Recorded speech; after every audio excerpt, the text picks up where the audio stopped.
Tasha. Today I'm going to talk about the Dexcom CGMS versus the Medtronic MiniMed CGMS.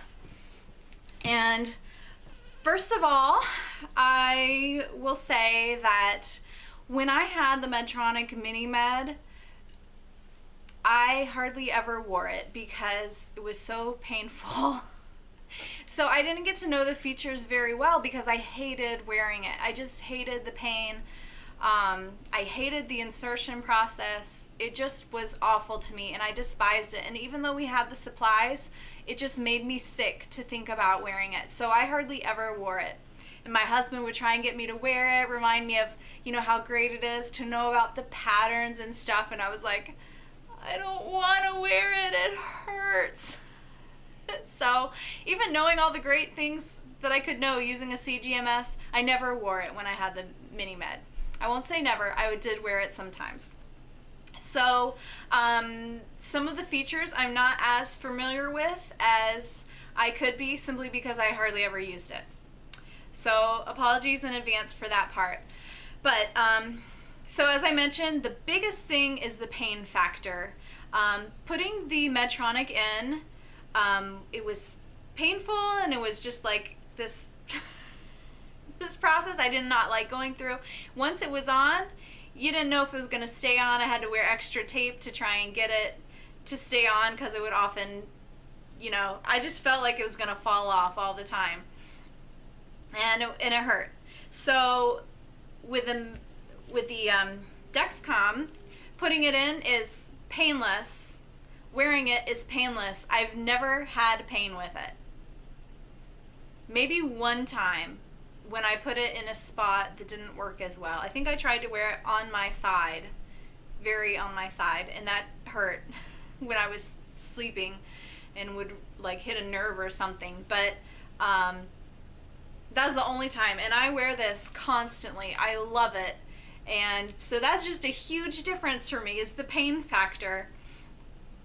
The other thing is, once it's on, it's on. So I'll see if I can try and show you.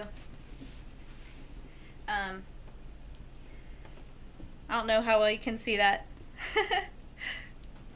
But there's a picture. You can just look at a picture, but it stays on. Like it's good, and it feels secure. It, you know, it doesn't feel floppy. It just feels good. And it stays on my skin for 2 weeks most of the time. I can get it to stay for 3 weeks if I use tape, but I would prefer not to use tape on my skin. I just use this most of the time and it lasts for 2 weeks. So that is awesome. Now, as far as timing is concerned, that's another huge thing. With a Medtronic, you can wear it for like 3 days pretty much, and then you need to put in a new one. And there's readings that aren't great when it's getting, you know, you're getting set up with it. So it's like the 2 hours, and then it takes time for it to get accurate. And then as it gets close to the 3-day mark, it gets inaccurate again. So it's really not great as far as accuracy is concerned. I had a type 1 roommate, and we would compare our two CGMSs, and I was just like, oh, I'm so thankful I don't have that one anymore. And he was like, stop making me jealous. So that's the 3 days, and it's inaccurate at the beginning and the end.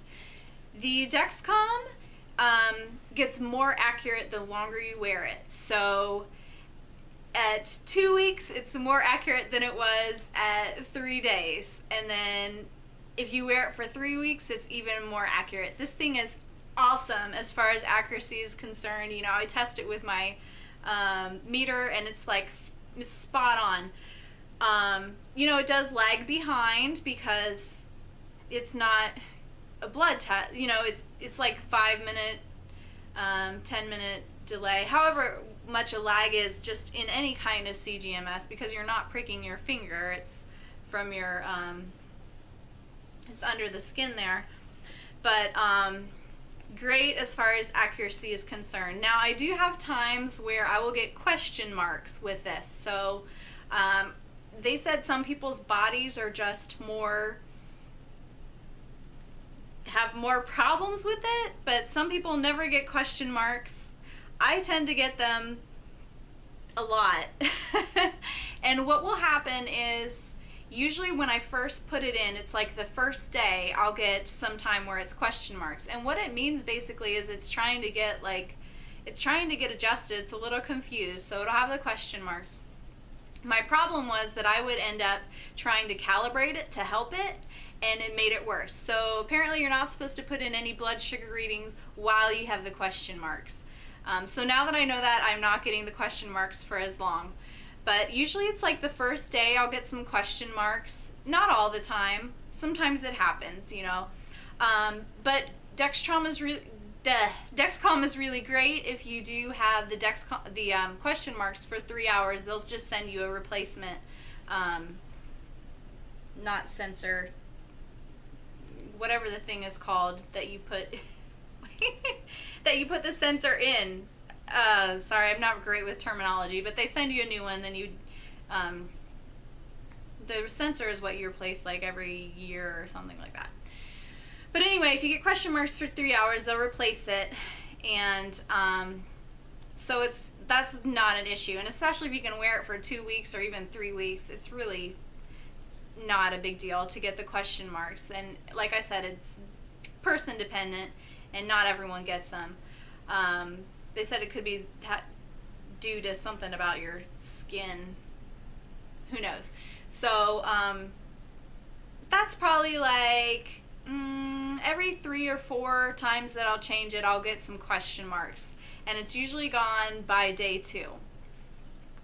So that's one of the downsides, but it's like tiny compared to how good it is with accuracy.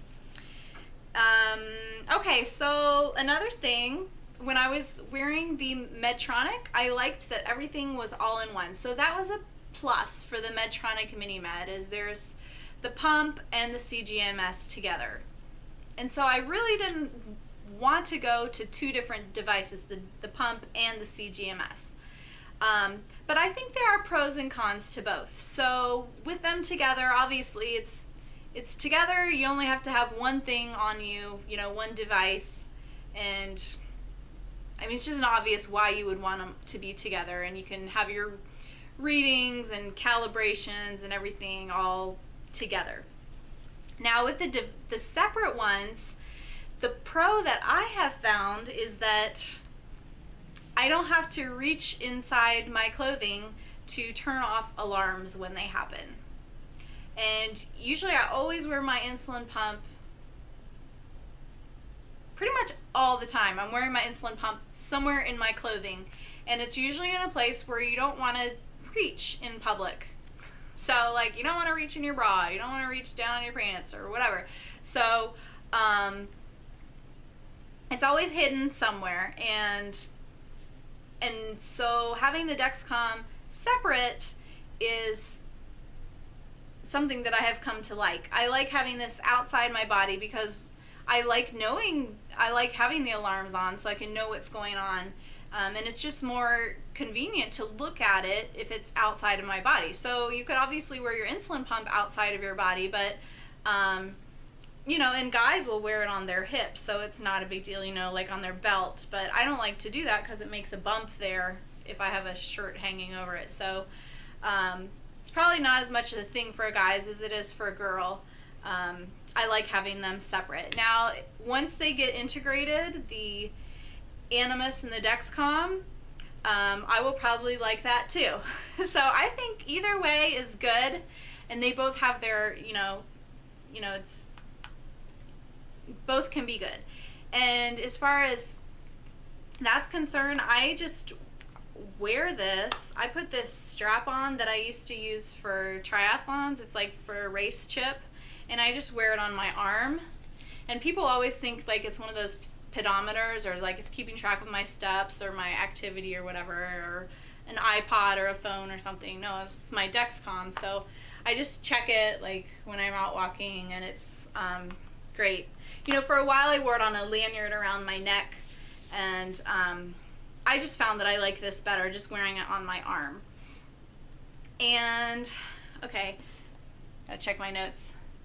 So same device or different devices. Okay, so as far as being separate, there are also the good thing about this, and Medtronic